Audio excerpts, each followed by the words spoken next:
Hi, I'm Tony with ApplianceVideo.com. Today, we will be taking a look at the cylinder rollers on this Alliance Laundry Systems gas dryer.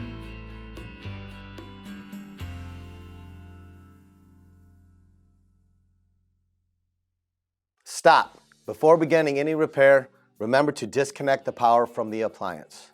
It is also recommended to test the outlet for proper voltage. Remember to also turn off the gas. Symptoms of a faulty cylinder roller will include a loud screeching noise and also sometimes a thumping noise. You'll get flat spots when the cylinder is tumbling. Now, click on the link below to view this repair video.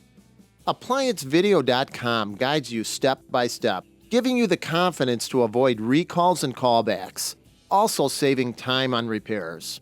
Whether you're up against an uncommon repair or the latest appliance on the market, our videos have been created with you in mind. Our growing library of videos have been produced using our factory-certified technicians who have extensive infield experience over the past 30 years. ApplianceVideo.com provides high-quality repair videos that anyone can follow, regardless of their skill level. We are here to help.